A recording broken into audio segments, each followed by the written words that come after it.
kind of place another comment on.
Hello. Hello. Hey, Rob. Hello, Bonnie. Hi, Anne-Marie. Hi, Janelle. Hello. Rob, it looks like you got a peel. Oh, I've been peeling and peeling. I got more to go. Oh, this is some kind of blue light treatment that the dermatologist inflicted on me. They really did a good job on you there, Rob. I think they should call it a red light treatment. It looked worse. You look like you look the deer in the headlight look. I've been looking for a face mask that covers my whole face, but I haven't found one yet. Did you only do your face, or did you do the rest of your chest and your legs? Just the face. They're threatening to do my forearms too. Wow. Is it painful? It actually was. I'll bet. The first, but afterward, but only for the first night, really. So have you started peeling? I've been peeling like crazy. Yeah. So. And this is a basically just gets rid of any surface carcinoma. It gets rid of, well, I don't know if it does, but the goal is to get rid of precancerous stuff that they can't pick up visually. Yeah. Well, look at it this way: if they had to go after you one at a time, it would be like more like slow water torture. This way, you've gotten it all done. Yeah, that's true. Or they could just take off my face, and that would be a faster way of doing it. I don't know. I saw the photos of the person who had to get a face transplant, and you know, God bless them. Right. You know, it's amazing that such a thing could be done. But, yeah, it is. But by and large, I think you want to start with the face you've got. Yeah, the people who've gotten face plants have really had severe disfigurements. That's the only reason they've done it. You know, yeah. As a result of either burns or automobile accidents or chemical injuries. So, terrible. Well, I'm glad it's not painful now. No, I'm fine now, except I don't look good. Is this just like you've designated the end of 2020 to do all your medical stuff? You know, why not? I can't go anywhere anyway. Right. You had a milestone birthday last year, so you could, you, this is the post milestone birthday or something. Yeah. I guess, yeah, get it all done. I was late getting it done before my milestone, but might as well do it now. Well, glad you're on the mend. Okay. When did you have it done? Monday? The second. Oh, last Friday. Oh, wow. Well, I see that we have a visitor from the Star Wars set. Hello, Janelle. Hello. Does that thing work? Yes. That's good. That's good. Where's yours, Anne Marie? Well, I'm home. Oh. So I've just got earbuds in. And the mic on the laptop seems to work better than the mic on the webcam on the desktop. So Oh, interesting. Okay.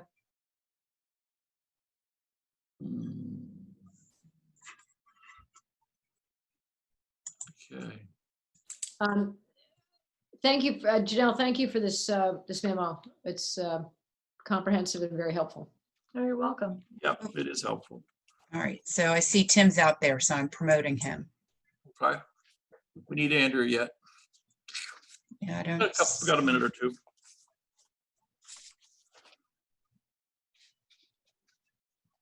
And was Glenn coming to this? Yes. Okay. Okay, we need Glenn then.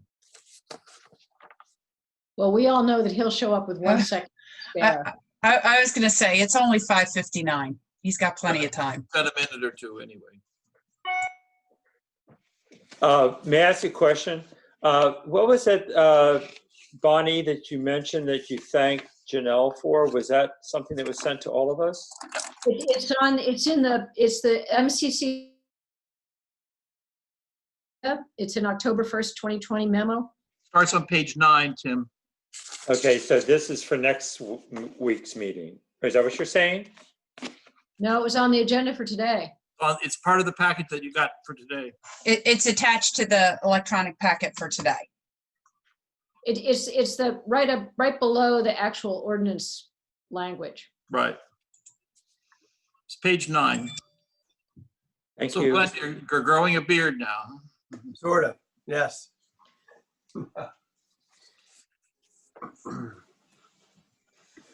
All kinds of new facial looks here. Rob has a new Yeah, facial welcome look. to COVID. You have a new facial look.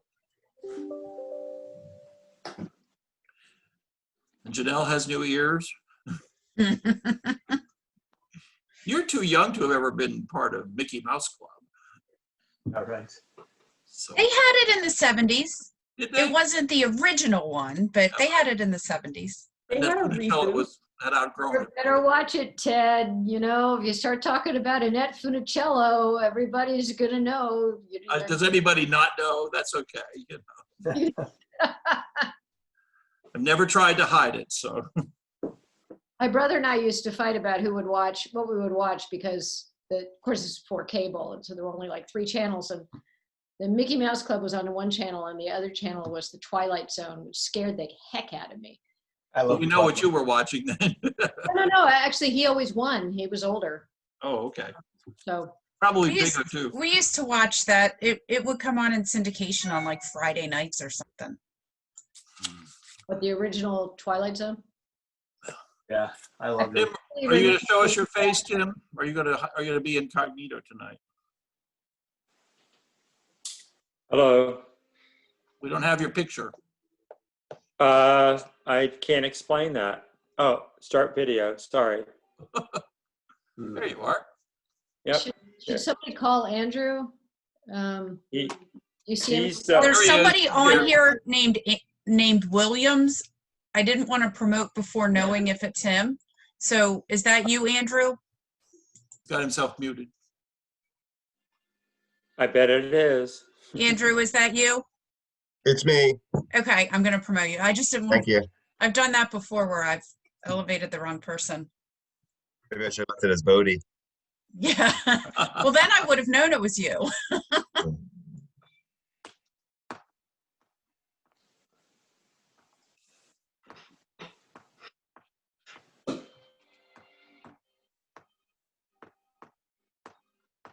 There we go. There you are. Good. Okay, so I think we're all here now. And it looks like we have 22 people on as attendees. That's terrific. So it is Thursday, October the 8th at 6:02 p.m. And we are here for a public hearing and discussion to consider an ordinance to amend Article 9 of Chapter 197, zoning of the municipal code of the city of Lewes, Delaware, Section 197-74, relating to wetlands and the creation of wetland buffer. Planning Commission has been working on this for some time, and there's been considerable discussion back and forth between the Planning Commission and the Mayor and Council regarding this, and it's back before us tonight for further consideration. And we are here primarily to hear from the public, although there is opportunity for us to have a discussion as well. Before I turn it over to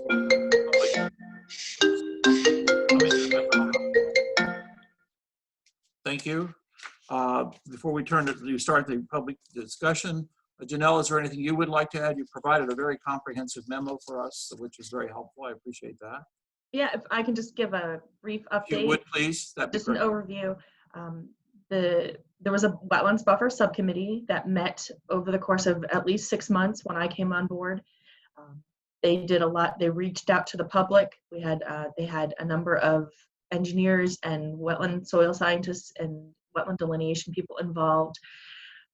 They put together a proposal of a 50-foot buffer with 2 different tiers, tier A, which would be 20 feet, and tier B, which would be 30 feet.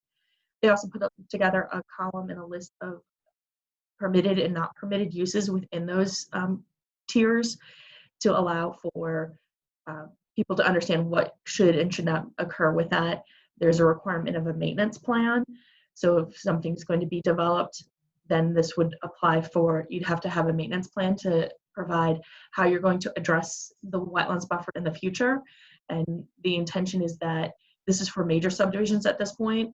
This is what the commission wanted to start with. So right now it is just for major subdivisions. And It's for new major subdivisions. for new major subdivisions, there's something already in the pipeline. It would not apply to this. Right. But anything that would, if adopted, once it's adopted, then anything that comes in after that fact would have to comply with the new regulations. Right. Okay. And I'm happy to answer any questions. All right. Very good.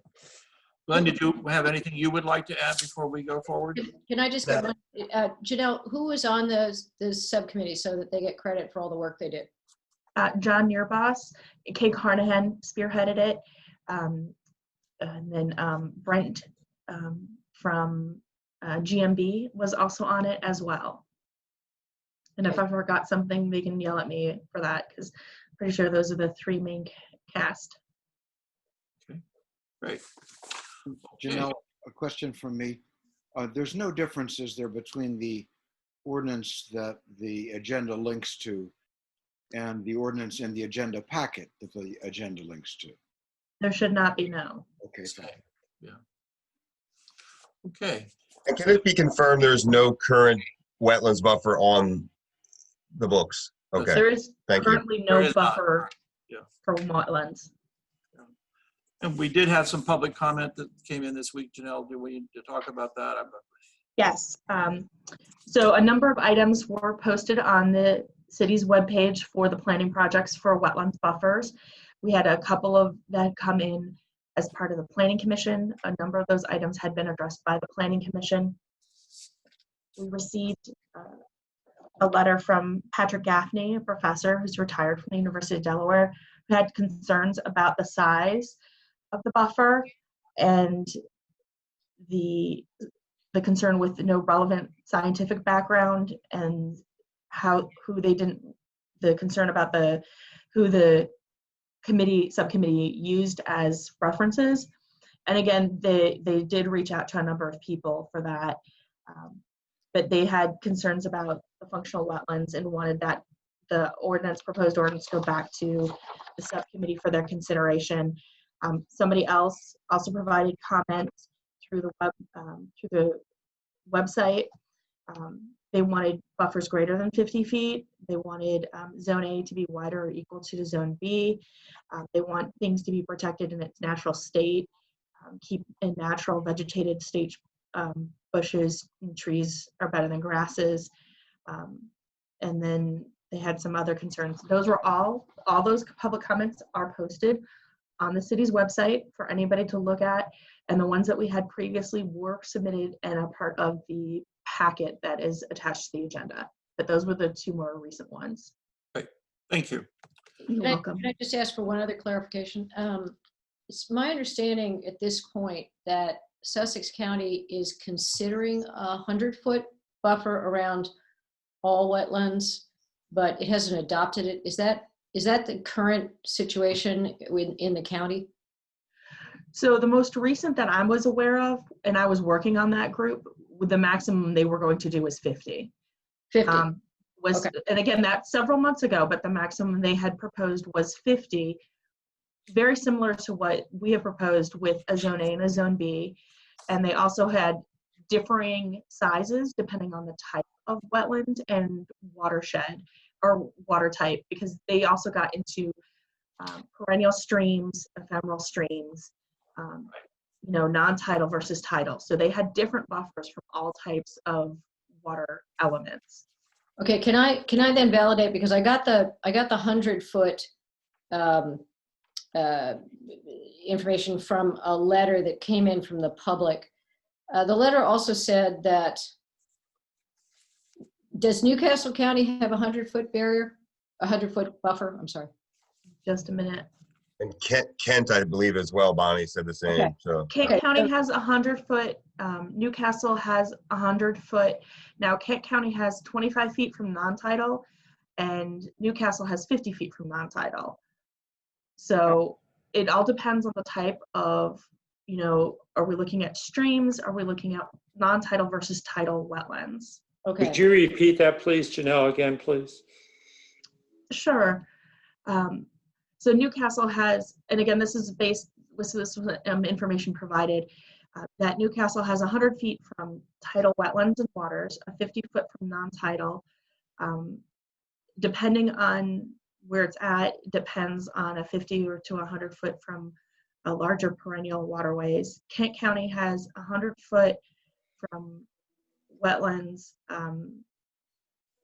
and streams, and then again, Sussex County only has currently at 50 feet from tidal. Yeah. So in Kent County, they just describe, they don't address tidal versus non-tidal, they just describe it as wetlands, is that correct? Correct. That is correct. Okay, that's it. Okay, that's pretty significant, isn't it? Again, you're talking about the entire county. Right. So they have some large areas that are impacted, that could be impacted by that, but that is what Kent County, when they adopted their ordinance, went with 100-foot. And how long did they adopt how long ago did they do their ordinance? I would say, honestly, I don't know. It's been in effect for a number of years. Okay, thank you.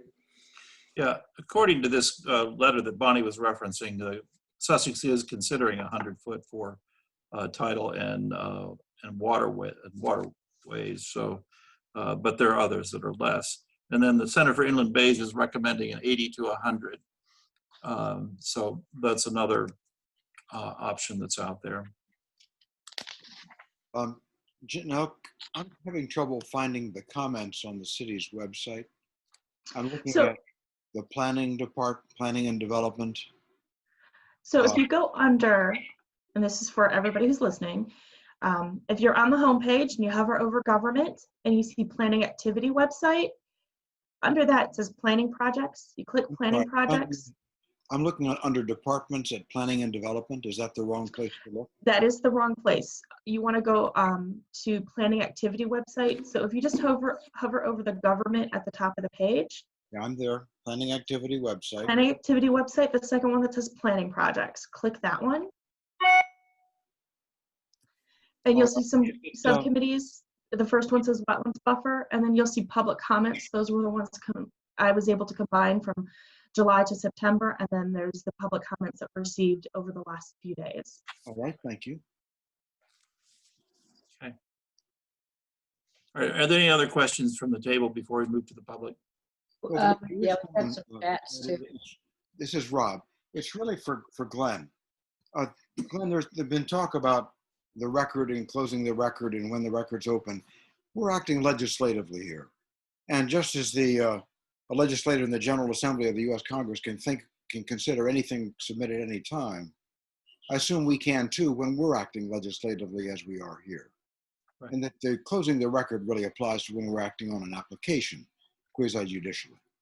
Yeah, on zoning ordinance, it's a little bit different. Here, I mean, here, yes, I agree that you can consider all of those things in a legislative function. So we will close the record at some point and maybe left it open for a few days, depending what the mayor announces. But yeah, if there are outside things that you've got, I mean, I always suggest and advise if there's outside things that you've learned that would be helpful to the group, you should put them, you should share them with your colleagues and put them on the record. But I'm still not clear. You're saying that the record's going to be closed even on this where we're acting legislatively? Why would that be? So this is a ordinance that's going to be, let me see real quick here for a moment. This is still a 197 zoning ordinance. You're required to conduct a public hearing. Presumably there's a period of time, where you're taking in information and the record does close and you're supposed to act on the information you've learned while the public record is open. It is legislative. I'm sorry, you're saying presumably. I'm not sure where you presume that from. So a public hearing, obviously, you're required to conduct a public hearing on this, and you're supposed to take in information from the public and comment from the public. And the purpose of the public hearing is so that people can give all sides of the issue. If the public hearing closes and then you take additional information after that and act on it, there wasn't a proper vet, in my view. And as I understand the status of the law, there was not a proper vetting of that information that came in. There wasn't an opportunity for the other side to give its side of it, or its position on the matter. So, Glenn, are you saying then that after the record closes, whatever arbitrary date is set, that I have to stop reading about wetlands? It's difficult, but you should only act on information that you've learned through the public process and that's submitted on the record. So I disagree with that. I don't think that closing the record is appropriate when we're acting legislatively, even on a zoning ordinance. And it's contrary to common sense that we would stop trying to educate ourselves at some arbitrary point in time.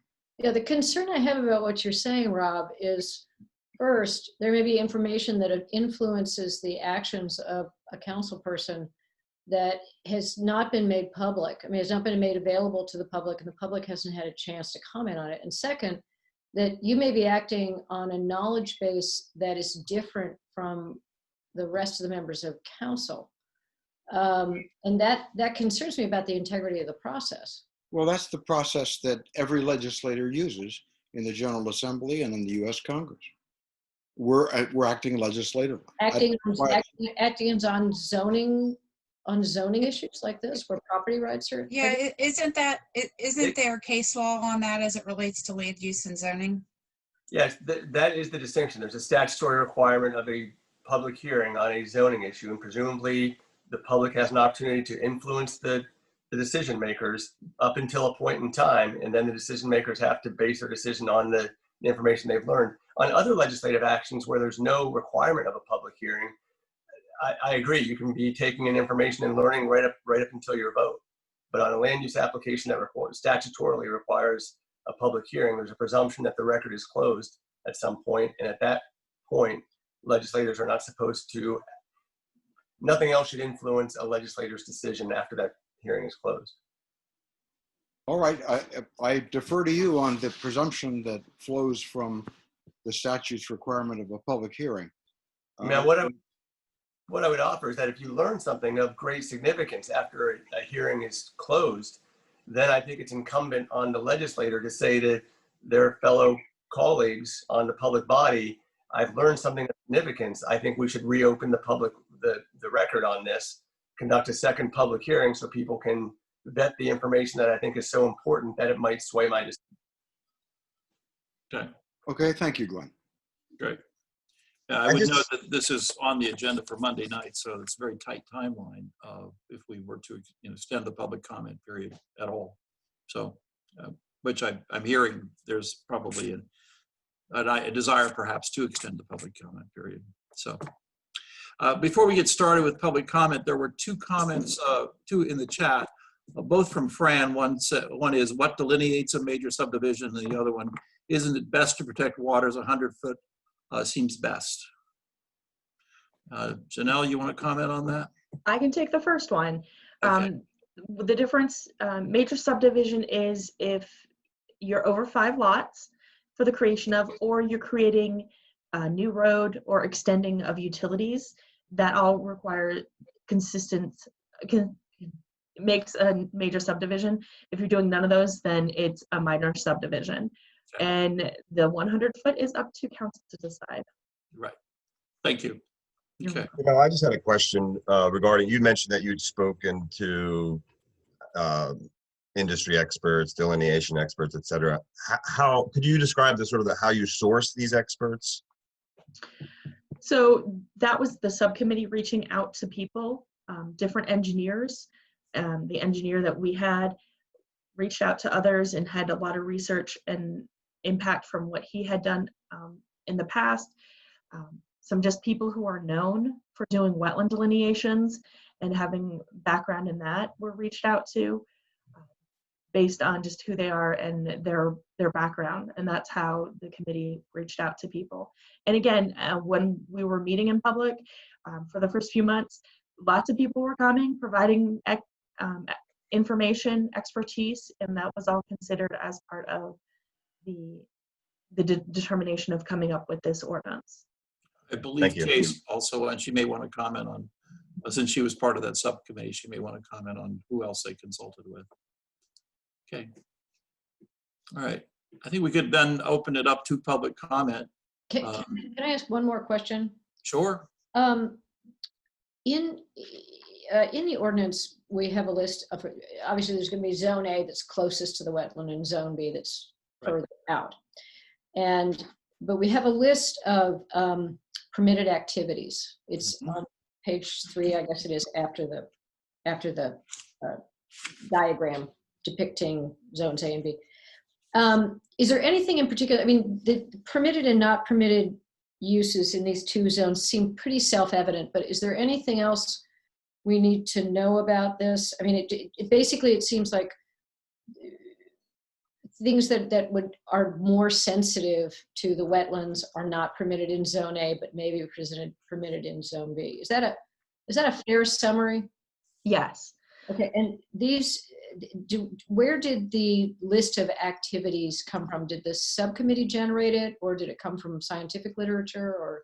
It came from what Sussex County had been working on and the town of Ocean View, because the town of Ocean View has something similar from what we had heard from the public, is that, and especially from what the county had been doing, that the permitted use table was very helpful.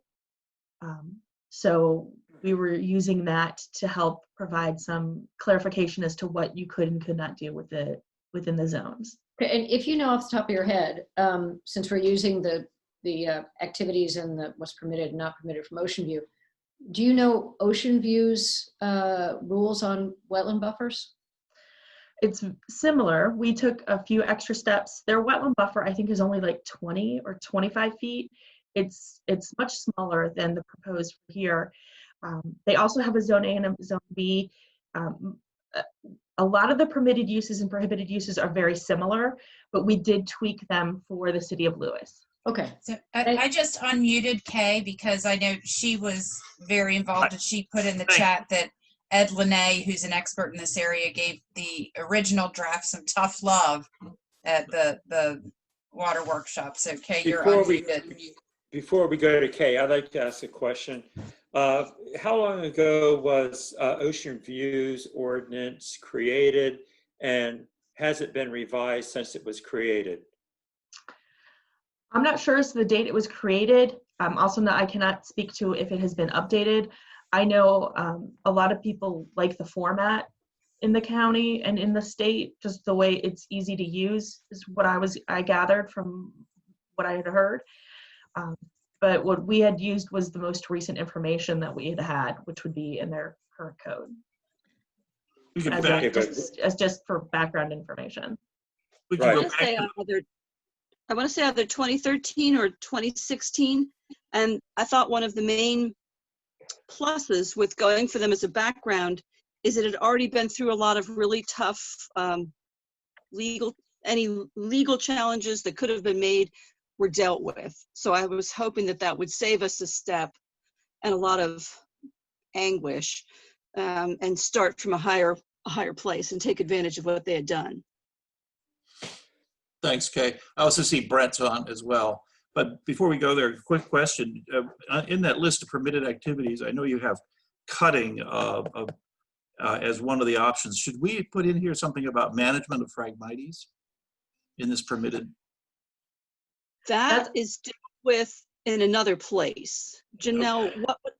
That is actually part of the management plan and the Right. dealing with invasive species. Okay. About Because we wanted to make sure, Okay. at one point there was something in there specifically about Phragmites, but we took it out because we realized the city doesn't actually have regulations regarding that. So we just made sure that So you dealt with it otherwise. Okay. yes, prohibiting and maintenance of non-invasive species.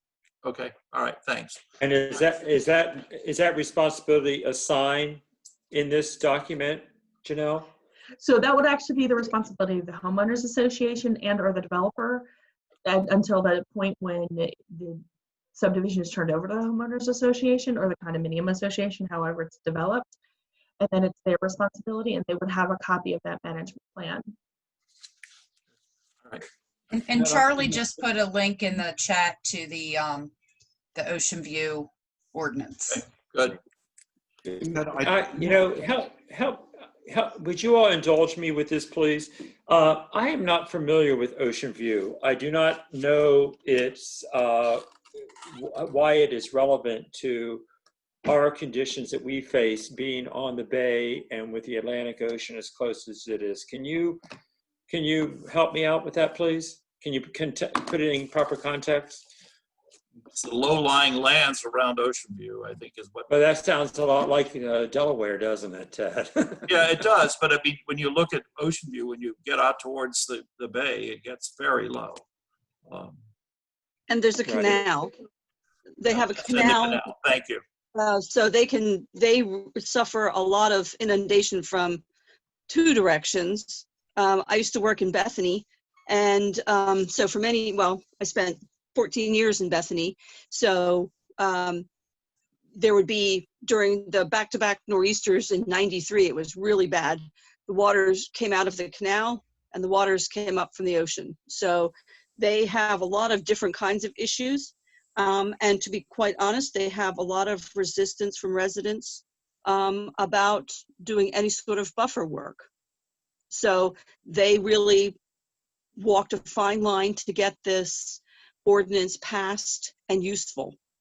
Although I think at this point now people are seeing it for what it is and are more supportive. Right. And again, it was just used as ideas. Not everything from theirs was incorporated into the proposed ordinance. It was just used for ease of understanding because theirs is clean. It's easy to understand, easy to follow for both people who have to enforce it and the public to understand it. And it was kind of clear. Again, they have a 25-foot buffer. The commission has proposed 50 feet. We've changed a number of different things. Again, it was just used for a starting off point. There's a question in the chat from Rick Spitzborg says, do I understand correctly that the subcommittee reached out to engineers but not maritime scientists? Kay, you want to respond to that? We did not reach out to specific maritime scientists.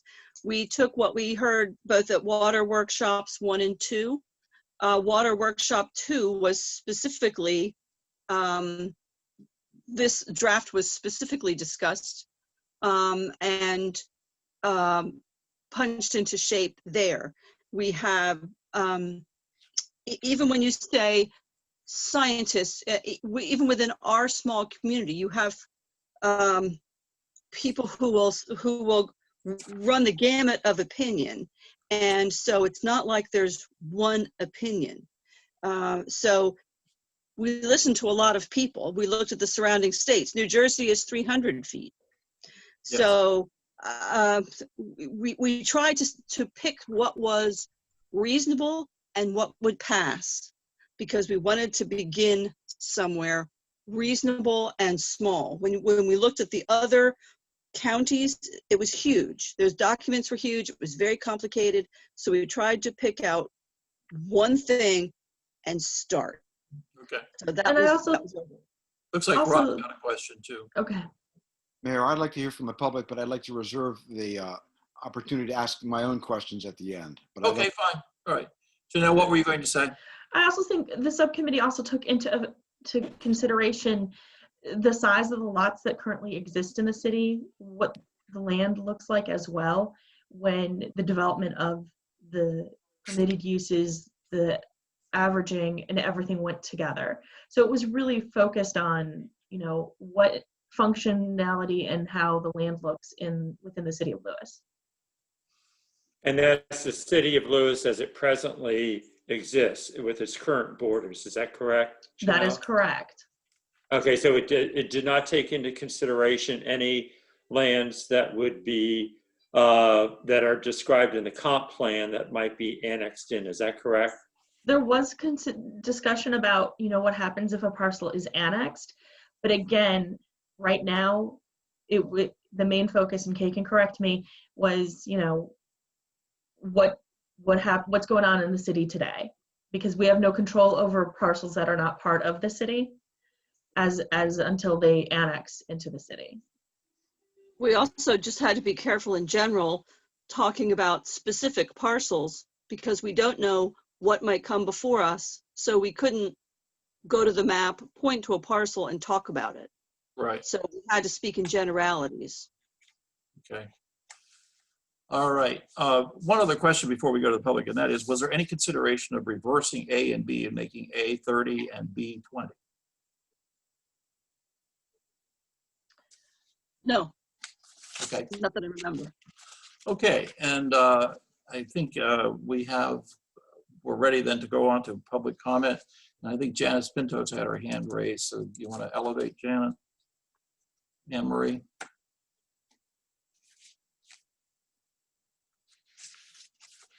Sorry, Janice Pinto should be able to unmute.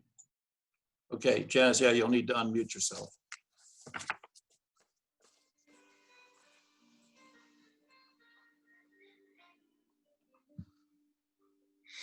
Lower left-hand corner. Or?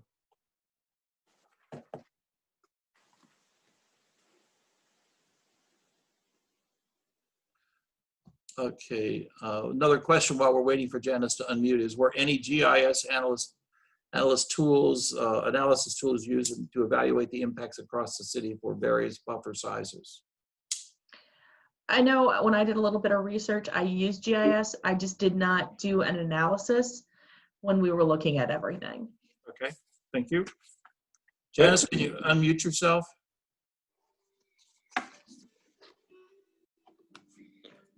Okay. Well, you're working. While we're waiting for Janice to come on, can you step back, Janelle, and explain what benefit would be derived by having used GIS? What would It that all have- depends on what you were looking to do with it. I know when we used it, and I was looking at it, it was just where the wetlands are in comparison to the properties that exist within the city. And I use that on a daily basis when I'm reviewing development applications, Right. where the floodplain is, where the wetlands are, what the zoning is. That's what I usually use. Sure. So But we that's did not the get tool into a detailed analysis. Okay. All right, we're Okay. still waiting for Janice to unmute herself. Meanwhile, we have a question from, our comment from Martha Namek. Did you consider 100-foot buffers instead of 50-foot buffers like they do in 2 other counties?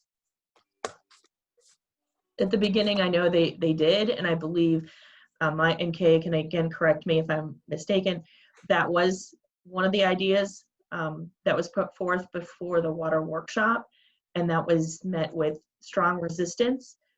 And throughout the subcommittee and planning commission, there was discussion about 100, 75, 50, and what the most appropriate numbers were. So the numbers didn't start at 50. They started all over the place, and there was a lot of discussion that went into the eventual number being proposed as 50. Okay. And Janelle, when you say that there was strong resistance, who was mounting that resistance? I'm going to defer to Kay because I was not with the city at the time of that last water workshop. Okay, thank you. It was pretty much everyone, engineers, delineators. Most people said it's not really practical, and that it would lead to legal issues being too much.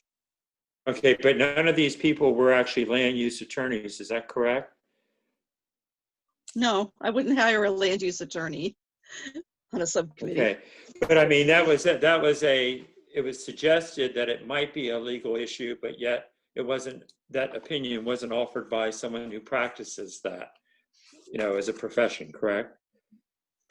Correct, but it wasn't offered by anybody who had anything to gain either.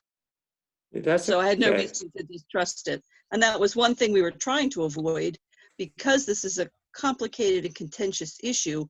That's one reason we went to establish legislation to use as a basis, because we're trying to avoid legal conflict.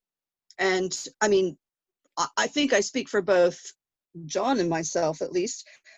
I would love it if it were bigger, but I've been told by people whose opinions I believe that it's impractical. If it turns out to be practical to make that bigger, I would be for it. I guess Kay, excuse me, where I'm a little confused about that is that if our neighbors to the north have adopted a more ambitious buffer, I'm speaking about the people, the state of New Jersey, and even people apparently in the counties of Kent and Newcastle. Isn't that the precedent? Isn't that really? They're very different, and they have completely different regulations all throughout the county. They have much harder established ordinances on building in the floodplain. So I think when it comes to that, we can look to them to see what they've done. But I don't think we're ready for it, judging from how long the county has been thrashing this out, and it's been years. Just a simple buffer ordinance. This county is the Wild West compared to the other two. I mean, there's the Maryland Forest Conservation Act that's been in existence for 30 years. They do, fee and lieu, which the state doesn't do. So it doesn't surprise me. Newcastle being the most diverse and the most populated, it's got the most varied regulation. Kent is next, and then we are still in our formative years as far as coming together for this. And I would also point out, I think you want to focus on, you're talking about the counties. They have large land areas. Well, the city of Lewes is confined as with some annexation areas. What's practical for the land that it currently exists within the county, within the city? And I think that was taken into consideration. And they also looked at the other towns to see what they had been doing, to get an idea of what makes sense for the town, the city of its size, and the land that exists for development potential within the city. Okay, but then let me take this question another way. If we're comparing Lewes, the city of Lewes, to the county of Kent, the county of Newcastle, maybe I should ask, is there a city, another incorporated area in Delaware in another county that has some code that varies from the county code in which it sits? Does that make sense? I would think most of the towns, again, right now, I mean, the town of Ocean View's in Sussex County, they have one, county doesn't have one.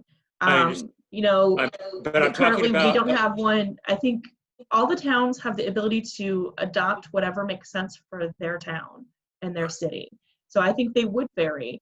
I don't believe they're all exactly the same. Okay, do you know of any examples of other cities in the other counties, Kent and Newcastle, which have more ambitious code than what the county has? Not Sussex County, but Kent County and Newcastle counties. I am not aware of the cities Okay, and the thank towns you. exceeding 100 foot. I Thank think you. we need to go on and hear from the public. We can investigate further into that, but let's hear from Thank the you. public. That's what we're So- here for. Joe Smith has his hand raised, so I'm going to unmute him. There was a question, oh, I lost him, hold on.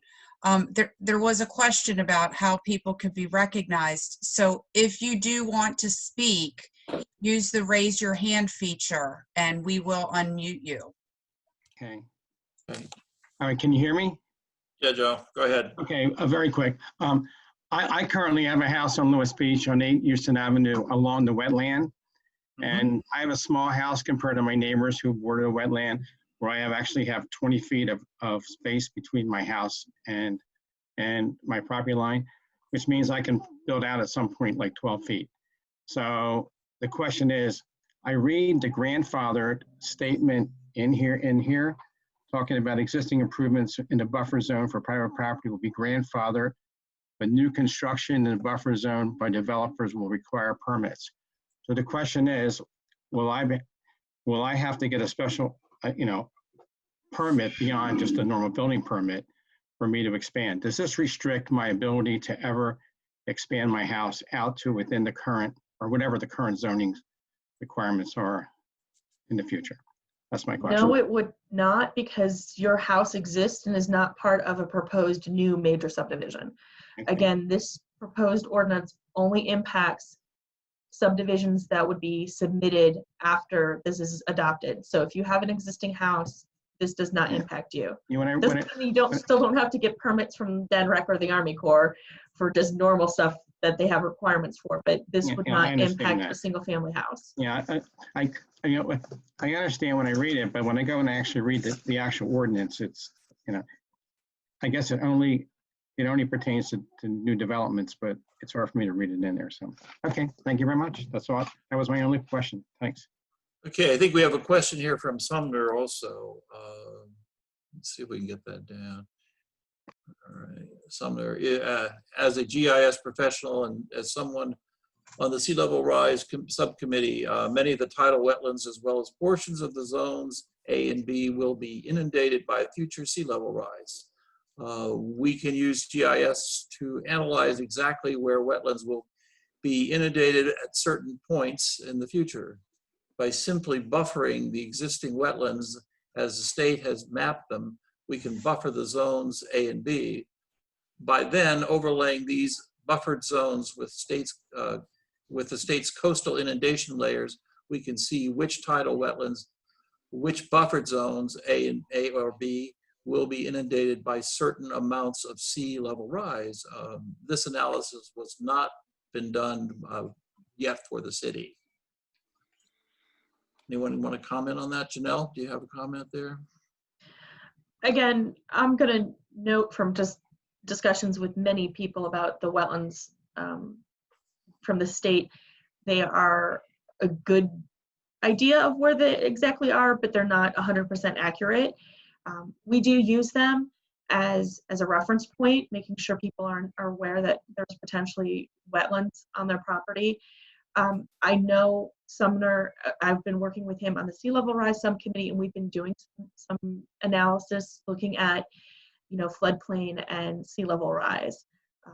So we have actually been doing some of this work for the sea level rise. And as I've pointed out for a number of different other places, this is one part of the overall big puzzle. This is one puzzle piece for the overall puzzle that the city is looking at currently regarding environmental resiliency items. Okay. Emery, do we have another question? Or another person who would like to ask a question? Ted, may I ask Anne Marie, are we going to be able to see the chats? Are they going to be recorded? So the chats will be, the chats are recorded as it's saved, so we can print out, we can make the electronic file available. That would be great. I'd appreciate that. Okay, so Marta is now unmuted. Did we ever get Janice? Janice is. I don't think Janice's mic works. Yeah, Janice said she could not. So I asked her, I sent her an email asking her to type in her questions.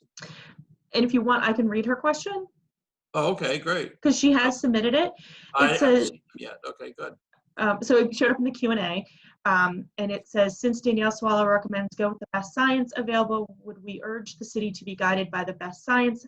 As when the city hired AECOM for the flood study, we need at least the same protection that the counties up north have. Please respond.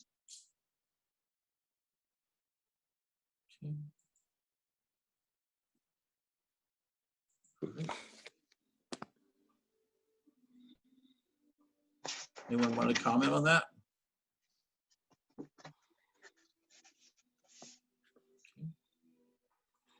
Right. So I think Marta just- should be able to unmute now. Yeah. Yes, I'm unmuted. I was just going to follow up on the issue about how the 50 feet were determined, and does one size really fit all situations? I understand that this probably won't, I mean, it definitely will not take care of, do anything for existing, already approved developments. But would it be better to, as Sumner says, look at sea level rise and where inundation is expected to be higher, and really customize the wetland buffers a little bit more instead of just a one size fits all, so we can ensure that this works into the future. All right. May I make And I a, appreciate that this is being done. I forgot to say that. Yeah. Thank you, Marta. may I make a suggestion that John and I have been mulling over? Okay. If everyone's opinions are so inclined, here's an idea for more of a formula than a number. If elevation is less than 5, we would come up with a number. If elevation is greater than 5, we would come up with a number, and no fill allowed, obviously, before the elevations are calculated. Just a thought for the back burner. Thank you. Good thought. Okay. Can I ask a question? Thank you, Kay. That's an interesting thing, interesting idea. But I'm a little concerned about it because I don't believe the Planning Commission, as a group, had an opportunity to consider that, and I don't really know where the 5 comes from. But so I think it's an interesting idea. I guess my question is, are you all proposing that we use that now, or is that something No. to refine this in the future? No, it's just an idea. If the general feeling is to make this ordinance tougher, it's something to put out there as an idea for an effective way to make it tougher. Personally, I would love it if it were tougher, but I also want it to pass. Okay. So Thanks for the it's a thought just to keep out there as an option. No one else has, Planning Commission has approved it. It's Yeah, just and that question is also raised, Bonnie's question is also raised by Sumner. What is the significance of the 5-foot elevation? I think if you look at the inundation maps, Yeah. that's a reasonable number. Okay. It's just a thought. Okay, thanks, Kay. Right. Anne Marie, we have other people who would like to speak. I don't see any. Now, Barbie Kiker had asked how people can speak, but I haven't seen her hand up. Oh, hold on. I see a hand. Okay. No, never mind. It's Okay. gone. Anybody else wish to speak? Oh. So Rick Quill's hand keeps popping up and going down. So I'm going to unmute Rick. Okay. Okay, he has to be promoted to a panelist to be able to speak for some reason.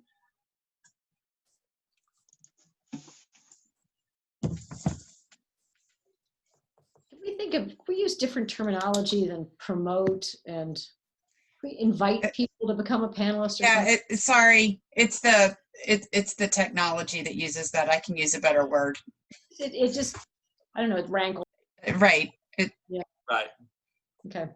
Hey, Rick, you got to unmute yourself so we can hear you. Rick, you got to unmute yourself. Rick, can't hear you yet. You've got to unmute yourself. We cannot hear you. Look at the lower left-hand corner of your screen and unmute Yeah, I yourself. muted myself. Can you hear me? Yeah, we can hear you. Great, thank you. Yeah. Okay. Does anybody have crafted this on the planning commission? Any advisors, scientists, mayor and council own any property that's going to be affected by this? I don't. I don't. Has any property owner been identified? Has any property owner been identified in this 6 months, year, 2-year process as possibly being affected by this proposition? Janelle specifically stated that they didn't look at individual properties. Okay. Actually, Kay, I think, mentioned. Yeah, and we don't typically look at individual properties when looking at an ordinance because it will end up being a citywide ordinance. Okay, so if there's a property owner who's going to be possibly affected by this and are unaware of this proposition, would you think it'd be wise to certify them, to notify them with the possibility they're going to lose a particular part of their ground and therefore some financial hardships? Would you agree to that? So this was published in accordance with the requirements of the statute, which does provide notice. Are you talking about the FOIA? No, I'm talking about the requirements of Chapter 3, section of Delaware Code. So, in a small town like this, and I've asked for years, when you try to craft zoning or amendments or zoning conditions, whatever, that affect somebody's property, and they have no idea that you're doing it until they wake up one day, and you can't reach out to that property owner and engage them in a conversation with this, can you? But you can, Ms. Osler, correct me if I'm wrong, pick up a phone and mitigate pickleball and tennis problems. Can I get a comment on that? So if there are comments on the ordinance, I think the council is here to hear the comments on. Okay, the comments on the ordinance is, how much of the land, have you talked to the Walsh property owners? Have you talked to the Beacon property owners? Have you talked to Two Dips property owners? Have you talked to Parsons property owners? I'm just talking about the property owners around me. Have any of them been in any of the meetings, or have they been engaged in any of these conversations? Then I think you had a question to Rick suggesting he limit his comments to the ordinance. It's only the ordinance, yes. Okay, the ordinance. Have you done this? It is about the ordinance. I think we heard earlier that they did not reach out to any Okay, specific they didn't reach out to. So who did you shop? The doctor shop for scientists? Listen, here's the thing. The ordinance was noticed properly. The meetings were noticed. I know that, Mr. Mandelis. You don't have to tell me that. So we're not here to talk about who they talked to or didn't talk to. We're here to talk about the elements. Okay, then I'm going to ask you about my particular property that I own with Joe Johnson on 203 Savannah Road. Will that property be affected by this ordinance? It depends how the property is redeveloped or developed. As is, and you have, by the way, Janelle, you haven't answered me in 10 days about my a question about a code that was read to us September 18th, 2019 in a Lewes Planning Commission, and Mr. Mandelis read the code. Mr. West verified it.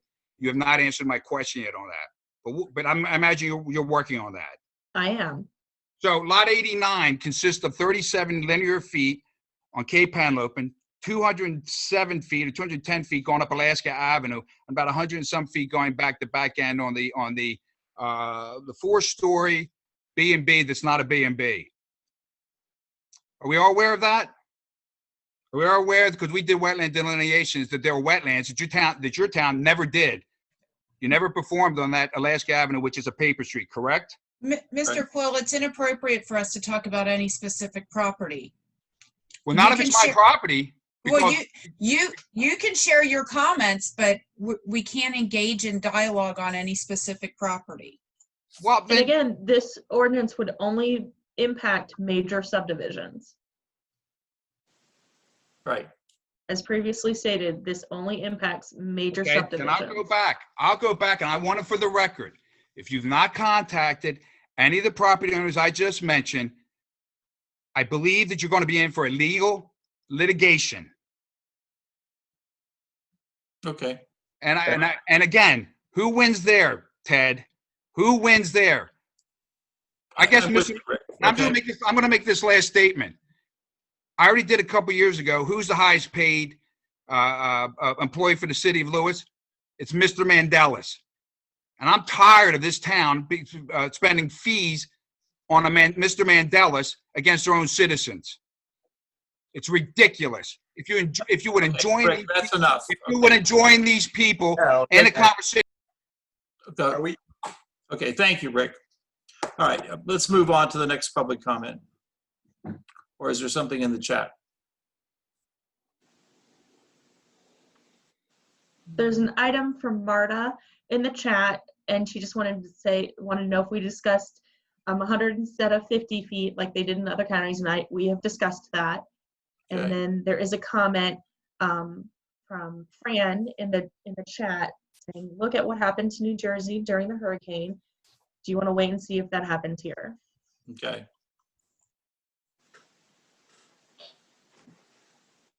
Okay. All right, is there anyone else who would like to speak? Anyone else want to write in a comment? Okay. Nope, we just had something come in the Q&A. Okay. Marta, again, also said regulations are developed to protect the citizens of the city. I think the comments made by the last had concerns about the appropriateness of the last comments. Okay, great, thank you. Can I ask a question? This is just about, since we're apparently going to be stuck on Zoom for the foreseeable future.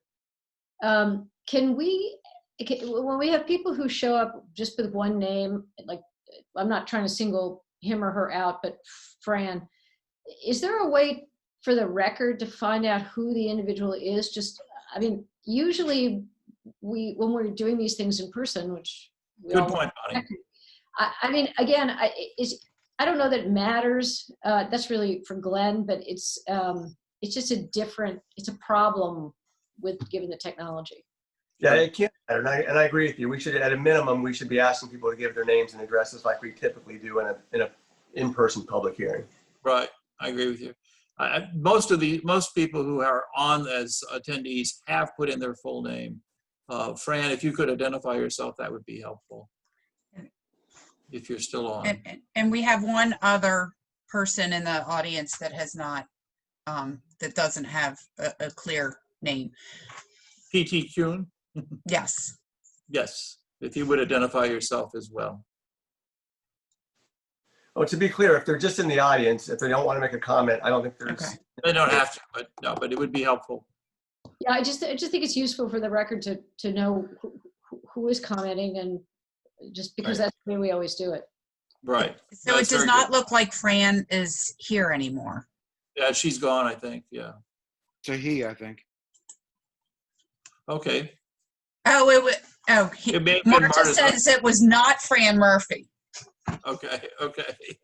That narrows it down. Well, it's another Fran, okay. All right, are there any other comments? But Ted, there are from me. Okay, yes, I was coming back to you, Rob. Do you want to turn on a light? You're in the dark. Well, I am in the dark. I was kind of doing that on purpose, but I'll Okay. put some kind of lighting. But I can't help. He's going to shed some light on the subject, though. We're celebrating Halloween early, Rob. Well, I'll do it I was going to say in a it's minute. moderately In a minute. frightening, Rob. But I'd have to get up and get in a knee trolley and hobble over to the. Okay, fine, that's good, okay. I just wanted to say, Anne Marie, I asked you about this before. can we keep the record open for the minutes of the September 30th mitigation committee meeting? Because there was a discussion by Kay and Danielle Swallow and Chatham Marsh, Janelle and Charlie O'Donnell about the width of the buffers. Right. So the minutes, we can take what's in the draft minutes Yes, that'd be and fine. provide them. So I just need to talk to Janine, who can hear me now, and we'll have to go through and make sure we get that piece. Okay. I think that would be worth having before Monday if we could, for everybody, if we can, if Janine has time to do it.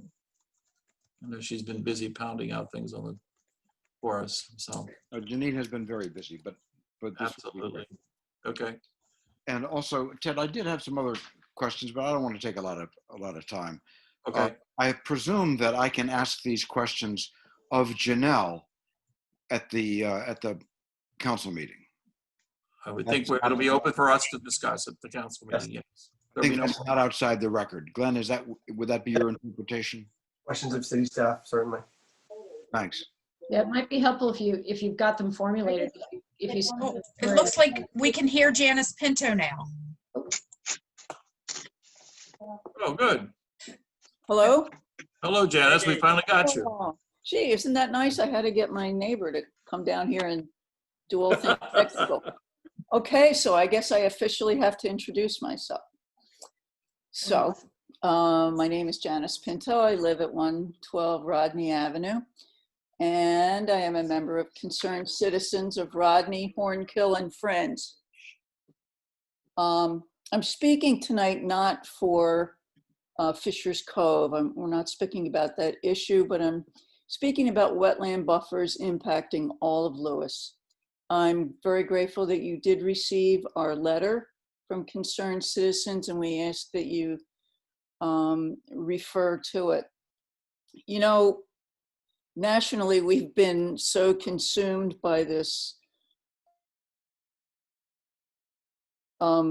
governance by theater and bravado. It's amazing how there's no respect for science or the truth. And we're very fortunate that we live in Lewes, and we see people with the signs up all around Lewes that say we respect each other, we respect the truth, science is real, and we're grateful that we live here. We have a very informed public, and the public gets it. We have an ordinance for masks, and the masks say, we respect you, we respect each other. And what we're really hoping for is that the wetlands buffer and ordinance says that we respect each other. This is an informed public. We know that the old climate is gone forever. Science tells us we have a problem. We here in Lewes are having an existential risk to ourselves and to our property. The ordinance about floodplains and buffers needs to be much more significant than the minimum of 50 feet. When we look up north at other counties, when we look to Jersey, I mean, come on, Jersey, and they have 300 feet. We need to consider, we hope that you will consider what the science is telling us. 30 towns in Alaska have already fallen into the sea because coastal communities are being inundated. When we look out to California and see the wildfires, we look to the Gulf and see the flooding down there. We see hurricanes and storms on the East Coast. It's all the same stuff. This isn't the future. This is now. New York Times Science just put out an article this past week that says the US flood strategy is shifting to unavoidable relocation of entire neighborhoods, and that's at taxpayer expense.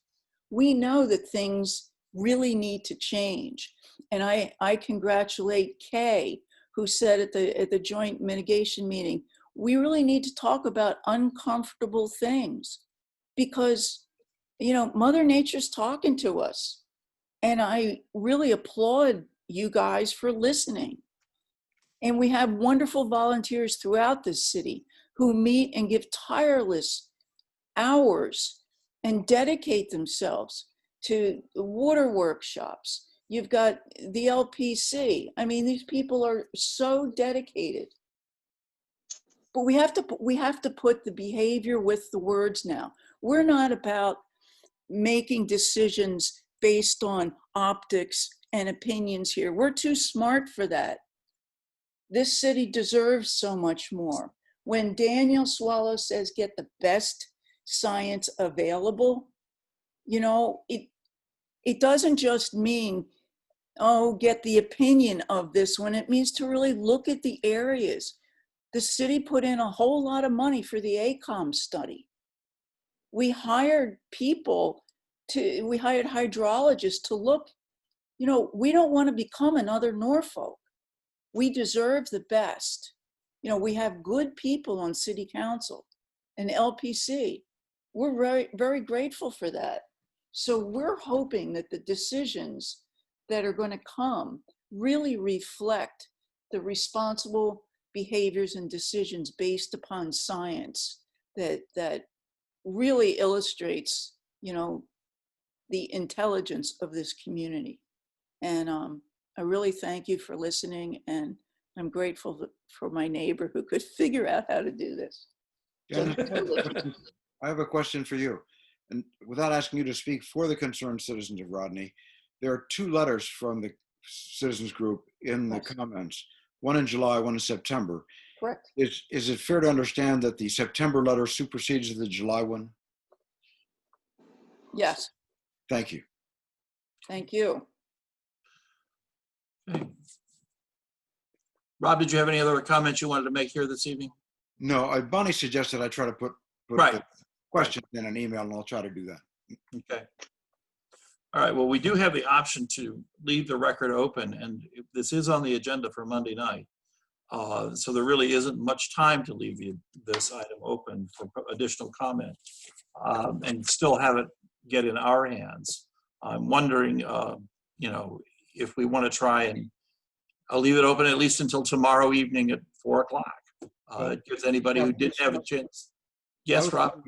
I was hoping to keep reading about the subject over the weekend. And well, if we get it open till more after the record's closed. So yeah. how about noon on Monday? Noon on Monday is very tight. If you know, I'd also appreciate that leeway. Okay, that's fine. And the other question I had is for the benefit of the community and is for the benefit probably of Tim and I.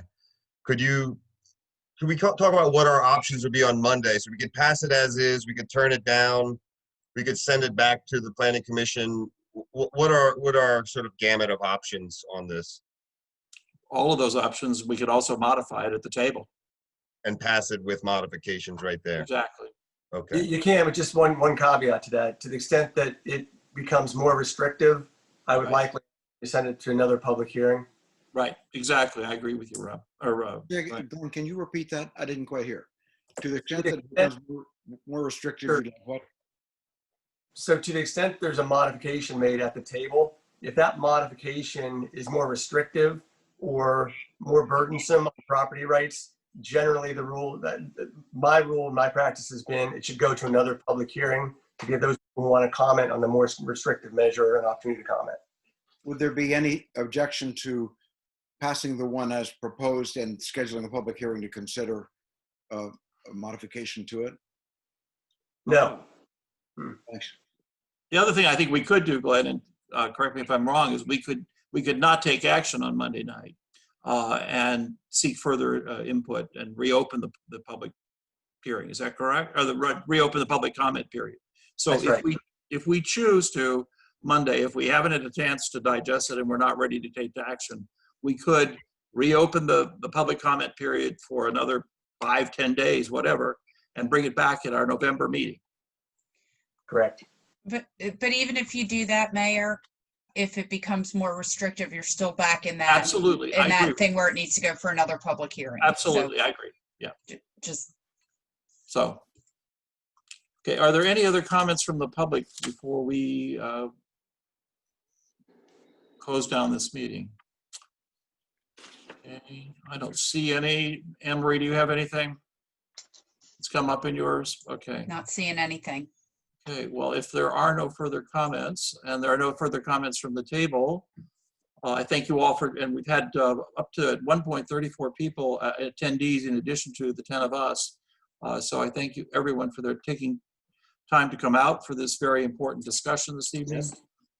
Clearly, there's lots to be learned. We will hold the public record open until noon on Monday, and we will take this up as a discussion point Monday evening at our regularly scheduled October meeting for mayor and council. I would, if there's any further comment, if there's not any further comment, I would entertain a motion to adjourn. So moved. Thank you. Second? Thanks, Bonnie. All in favor? Aye. Thank you. Any opposed? Yep. Motion carries. Thank you all and have a good evening. Thank you. Thank you. Good night. Bye.